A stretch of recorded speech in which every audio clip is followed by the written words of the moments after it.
জীবনে সব সম্পর্কের জন্য কখনো এফোর্ট দিতে যাবেন এবং এফোর্ট দিতে নাইও। অবশ্যই সম্পর্ক টেকানোর জন্য এফোর্ট দেওয়া প্রয়োজন। আমি বলবো না এফোর্ট ছাড়া কোনো সম্পর্ক টেকে, বাট সেগুলো সবার জন্য না। এফোর্ট দেওয়ার ক্ষেত্রে অবশ্যই অনেক চুজি হবেন। শুধুমাত্র নিজের বাবা মা, পরিবার, কাছের মানুষ এই সম্পর্কগুলোর জন্য এফোর্ট দেবেন। কখনো বাইরের কোনো মানুষ, ফ্রেন্ডশিপ এগুলোর জন্য এফোর্ট তো দিবেনই না। হ্যাঁ, আমি বলতেছি ফ্রেন্ডশিপের জন্য কখনো এফোর্ট দিবেন না। জানি না কে কত ভালো ফ্রেন্ড পায়, বাট এই যুগে দাঁড়ায় ম্যাক্সিমাম লোকই স্বার্থপর, ম্যাক্সিমাম ফ্রেন্ডই স্বার্থপর। খুব ভালোভাবে ভেবে চিন্তে দেখবেন, আপনি যাকে বেস্ট ফ্রেন্ড বলতেছেন সে ঠিকই সময় মতো আপনার থেকে সবকিছু নিবে, সব হেল্প নিবে, বাট আপনি চিন্তা করে দেখেন আপনি যখন তাকে আপনার প্রয়োজনের সময় খুঁজবেন, কল দিবেন, ফোন দিবেন, মেসেজ দিবেন, তাকে আপনি খুঁজেও পাবেন। এটাই হয়। কিন্তু তার প্রয়োজনের সময় আপনি কিন্তু সবসময় অ্যাভেলেবেল ছিলেন। এই আমার জীবনের একটা বলি, কিছুদিন আগে আমার একটা পরীক্ষা ছিল। আমার কিছু ফ্রেন্ডের আমি সারা জীবন হেল্প করেছি, পরীক্ষার হলে হোক, পরীক্ষা ছাড়া নোটস দিয়ে হোক, সবকিছু দিয়েই হেল্প করে এসেছি। কিন্তু আমার ওই পরীক্ষার সময় যখন আমি একটু অসুস্থ ছিলাম, পড়তে পারিনি, তখন একটু হেল্পের জন্য তাদের সবাইকে নক করার পরও তাদের কোনো রেসপন্সই পাইনি। ওই দিনে আমি রিয়েলাইজ করি যে অ্যাকচুয়ালি ফ্রেন্ডশিপের জন্য এফোর্ট দিয়ে কোনো লাভ হয় না। আসলে পর কখনো আপন হয় না, এটাই সত্যি। ফ্রেন্ড মানে পর,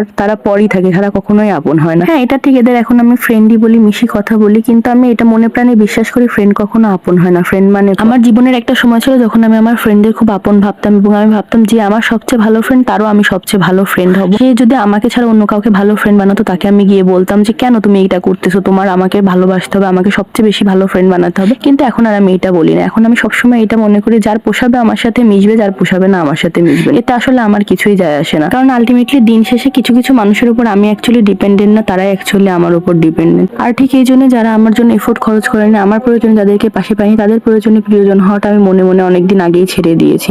আর যাই করি না কেন, এদের উপকারে আমি আর কোনোদিন লাগবো না। সব সম্পর্কের জন্য লয়ালিটি থাকা প্রয়োজন, হোক সেটা ফ্রেন্ডশিপ বা অন্য যে কোনো রিলেশনশিপ। দুই নৌকায় পা দিয়ে কখনোই চলা যায় না, জীবনে কখনোই চলতে পারবেন না। একবার না একবার আপনি হোঁচট খাবেনই। আমি নিজে অনেকবার রিয়েলাইজ করে দেখছি যে ফ্রেন্ড কখনো আপন হয় না। যে আপনি যত ভালোভাবে যার সাথে মেশেন, দিন শেষে দেখবেন এটা কোনো না কোনো ভাবে সাপ বেড়েই গেছে। আপনার যতই ভালো ফ্রেন্ড হোক না কেন, যখনই এদের আপনি ক্লোজলি অবজার্ভ করে দেখবেন যে এরা প্রত্যেকটা মানুষ হবে, একটা সিঙ্গেল মানুষকে আপনি ভালো বলতে পারবেন না। এটা রিয়েলাইজ করার পর থেকে আমি আসলে ফ্রেন্ডশিপের রিলেশন বা আদার্স রিলেশনের জন্য বাইরের মানুষের জন্য এফোর্ট দেওয়া একদম বন্ধ করে দিয়েছি। তবে এটা ঠিক, আমি সবকিছু মনে করে রেখেছি এবং প্রয়োজনের সময়, আসল সময় যাদের অ্যাকচুয়ালি তখন আমাকে প্রয়োজন হবে, আমি ছাড়া আসলে তাদের আশেপাশে আর কোনো গতি থাকবে না, সেই সময় তাদেরকে আমি তাদের আসল জায়গাটা দেখিয়ে দিব। ঠিক সেই সময় তারা আমাকে তাদের এক পয়সার হেল্পের জন্য খুঁজে পাবে না।